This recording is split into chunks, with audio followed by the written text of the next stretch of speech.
Hello and welcome to the Horti-Culturalists. I'm Stephen Ryan. And I'm Matthew Lucas. And we post a video every Friday, so why not press subscribe and the alert button so that you can keep up with our adventures. Indeed. And if you have a burning horticultural question for Stephen, put it in the comments below and he will answer it in our Monday shorts. Wait, because sort of every once a quarter we do a live on a Saturday morning Australian time, and you can answer your questions in real time. Yes. But for the time being, put them in the comments below and we'll deal with them when we can every Monday. Yes, so why not get on board? Remember to tell me where you're from, though, it helps. Yes, indeed. And talking about where you're from. Yes. Where are we, Mr. Ryan? All right, well, we're in the Geelong Botanic Gardens, which is Victoria's second oldest garden and fourth oldest in the whole of Australia. And it has bits of everything. It's got right from the beginnings in the 1850s, right through the 20th century and even well into the 21st century. So there are plants, designs and things here that actually illustrate all those different eras in horticulture. So it's a great place to visit. And we are going to do our best hits of the Geelong Botanic Gardens. So we've made a few films here. We'll put them all together in a playlist for you. So we've spoken to the...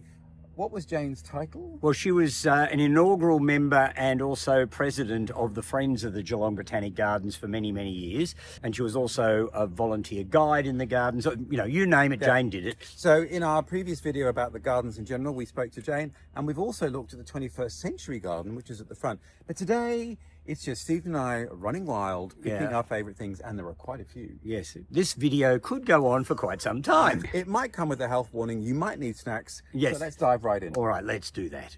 All right, Matthew, a favourite plant. And guess why? Why? Well, it's fabulous. It is fabulous, but the main reason why is, until this very minute, I'd never met this plant. So, Stephen Ryan, I love, back foot. Yes, I love it when I meet a new plant. So we've just done a bit of research on it. It is a remarkable plant in the Acanthus family. Which means you should have it because you are the national Acanthus Yeah, collector. but I'm not the whole family collector. I'm just the genus collector. Right. And it's Rutia fruicosa from southern Africa.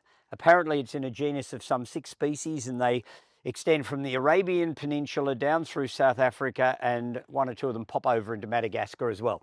So I think it is the most fabulous scarlet flower with these black centres in it. It's almost like a weird morphed version of Sturt's desert pea or something like that, because it's got that sort of red-black combination, which is obviously an attractor for the pollinators. They will find it more easily with that black centre inside. So there you go. I think it's a great shrub. Apparently it comes in yellow forms as well, but I think I'd stick with the red one. No, I think this would, this looks more striking. It's also kind of leggy. It might... Yeah, look, I found something on the net to suggest that it could actually be somewhat climbing. So it could be a sort of lollipy shrub, yes, a rambler. It obviously likes a hot sunny aspect, doesn't seem to mind being here where it's copping all the hot afternoon sun. Yeah. But I'll bet it's frost tender. So I doubt that I'd grow it at Macedon, but you could grow it, Matthew. I could. The bees are loving it. I think I do need to find this. So this would also actually be one of my favourite things, because the flowers are like unlike anything I've seen. Yeah, I think it's a real showstopper. Yeah, it's a remarkable plant. And how did it spend all this time not presenting itself to me so that I could then engage with it? So I'm very excited to meet a new plant that I haven't seen before. Okay. Well, Stephen, this little thing caught both our eyes. I mean, ironically, because it's so tiny. Yes, it's not one of those plants that I would say 1 in 100 visitors to this garden even notice.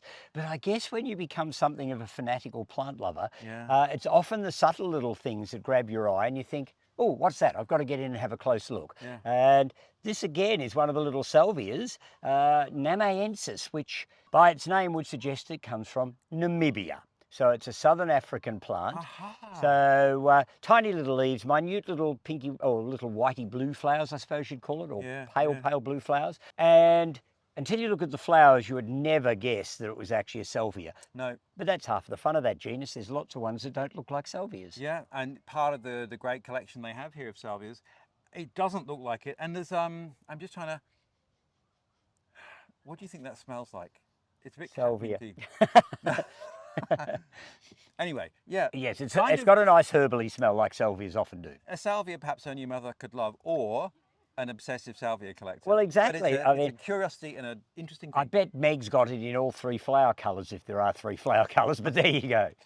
Now, this actually stopped both of us in our tracks. It certainly did. Because from a distance, you just see these bunches of golden yellow things. Yeah. Could they be flowers? Could they be seeds? Exactly. And this big, handsome foliage as well. Wow. And it's got a sort of a rough sandpapery texture. Yeah. Listen to that. What is it? Well, it's a plant I've only got to know in the last couple of years. And one of my contacts raised a batch of seeds of this thing and came up to me and said, would you like a batch of Ehretia dicksonii? And of course, I wasn't familiar with it at all at the time. And like any good avaristic plant collector, I said yes. Then I had to look it up, which I did. And this is actually the first time I've seen a well-grown tree of it. So I am now more in love with it than ever, and I'm going to be convincing some of my clients to plant it. There it's fruit. It has white scented flowers earlier in the season. So just think of the assets of this plant. Very handsome leaves on it. It's comparatively cold hardy. I can grow it up at Mount Nassadin fairly well. The fruit is really strange. It's this sort of strange, sort of pointy thingy. See, look at that. And you're the wrong colour, by the way, Matthew. See that? And in the Plants for the Future, which is a website that talks about edibility, this has 2 out of 5 apples. So here I go. Okay, well, I've got to try one as well. I'm not sure why it got 2 apples. It seems to have almost no flavour to it whatsoever, but one assumes that the pulp isn't going to kill me. Maybe it's not quite ripe enough or something. Maybe it hasn't sweetened up enough.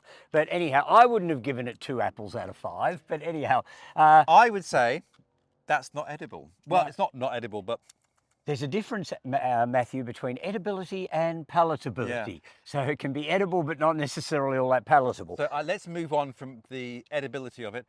What about autumn colour if it's deciduous? It just seems to drop its leaves. It doesn't seem to do anything exciting in the autumn. But I figure the shape, the big bold leaves, the scented white flowers, the highly ornamental berries, it's probably enough to be going on with, unless you're really greedy. Now, this to me looks like a big shrub. Yeah. So, and it's kind of straggly. It doesn't have a leader. Is this the form that it takes, or? It's apparently similar form to this almost everywhere, right? Except it can be trunked up a bit if you wish to do so and start from as a young plant. So you can get it up in the air a bit if you want to. Right. It can grow substantially bigger than this though. This one's still a pup. It can grow 3, maybe 4 times this size. But having said that, it's never going to be a great big tree. So for a smallish garden, it could be just the perfect thing you're looking for to give you value for money as often during the year as possible. And be something that not all your neighbours have. It's amazing. And just looking at this end here, it's put on about a foot or sort of 30-40 centimetres of growth this season. In the one season. Yeah. And this has been a fairly dry, hot summer. I don't know, in fact, how much watering some of these beds get, of course, but it seems to be revelling in it. And I just think it's the most fabulous plant. So if anybody's near Mount Nassadin, do I have a plant for you? And for me, maybe. Yes, go, where are you going to? No, I won't ask that question again. Don't ask that question. No. It's so bourgeois of you. It's going to go in a pot, Stephen. Yes, well, I think Arettia dicksonii has some value, or lots of value, in fact, as a garden plant. And so I'm now to go home with a fresh vigour to sell it to as many people as possible, because I think it's a great looking thing. It really is. Love it. Stephen, another favourite thing. I have a soft spot for fuchsias and species fuchsias. This is the best example of Boliviana I have ever seen in a garden. It is Just fabulous. The form, it's covered in flowers. They're hanging like the most beautiful sort of Christmas decorations. Or something like that. Maybe tassels on velvet curtains or something. It is just stunningly beautiful. It's so pretty. So, Fuchsia Boliviana. Yeah, and did you know you can eat the berries? Actually quite flavoursome. Okay. If you can find a really ripe one, make sure it's a fairly ripe one, otherwise it'll be bland. That might be bland. No, you need to find a really, really ripe one. What about this one here? Oh yes, that one should be ripe enough. Okay.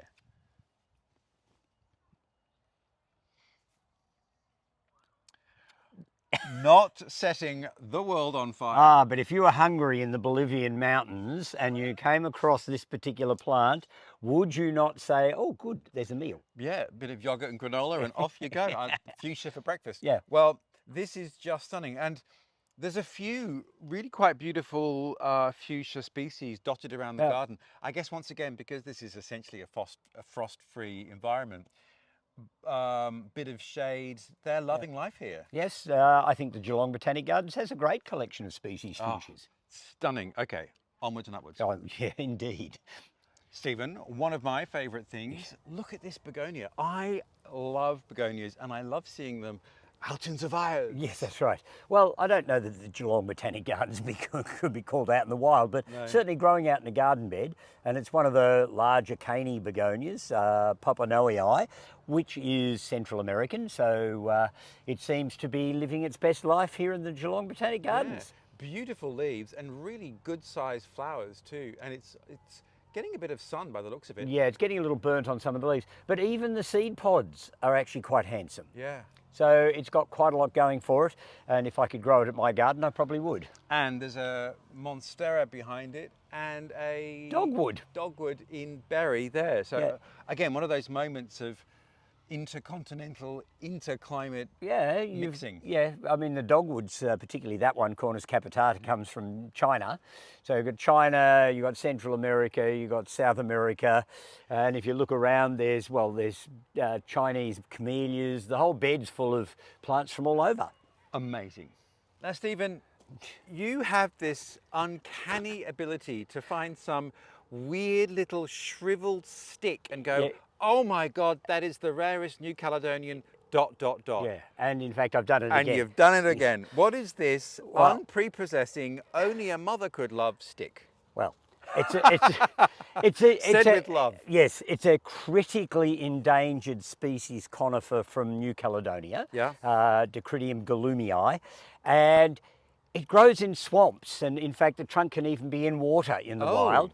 One of its common names is rat's tail remu, because of course there's the New Zealand remu, which is in the same genus, which is a forest giant, and we actually saw a New Zealand remu growing in Alton, one of the gardens that we visited early in our career. Very early films. Yeah, exactly. That was a cold day, let me just say. Yeah, well, it was the top of Mount Macedon. So this one grows in the swamps, and it's growing in the same area as an even weirder conifer that I don't know that many people have got. I've got two baby ones, a thing called Retrophyllum minus, and it's a conifer that actually grows right out in the water.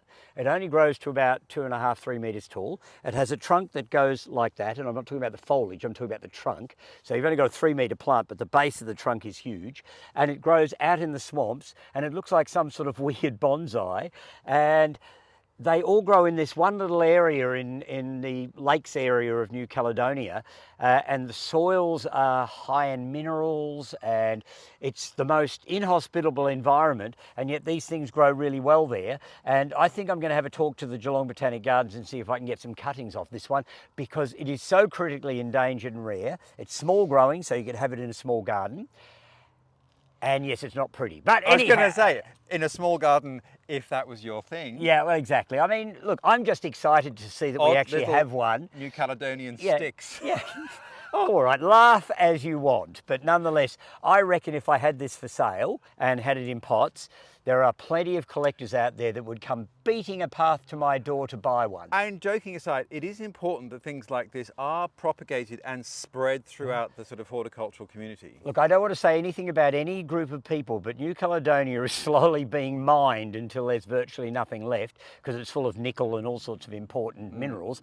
And lots of the native plants are only grown in very restricted areas. So if you decided to mine a mountain, you're probably taking a whole group of quite restricted native plants away. So there needs to be lots of work done in New Caledonia to protect those plants, because they only grow there. They don't grow anywhere else in the world, naturally anyway. And this is planted in a new area of the garden. So what's the story here? Well, this area of the garden is mainly planted up with things that were donated by a very generous collector down in the Otways, who's been collecting plants from all over the world. And they've called this garden the Pacific Rim Garden. Now, I don't think there's anywhere else in the world I can think of that's actually gone to try and create that sort of thematic planting. And so there are plants from Australia, some of the Pacific Islands, all up through Asia and right down the sort of west coast of North America and down into Chile, etc. as well. And so they've sort of taken plants from right round and in some cases in the middle of the Pacific. So it's an interesting concept. Yeah. It's a newish garden. It's only been going for probably about 5 or 6 years.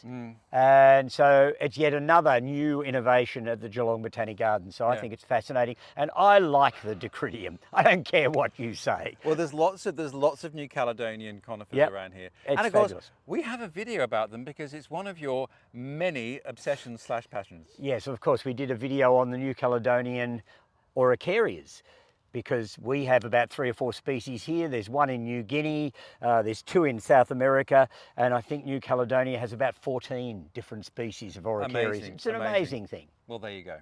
Well, Stephen, from one sort of sticky thing only a mother could love, there is something that caught both of our eyes out in the 21st century garden. Yes. We should go and look at that. Yes, I think that's a very good idea, and it's something that you're passionate about, and yet I think it's probably no more ornamental than this is in some ways.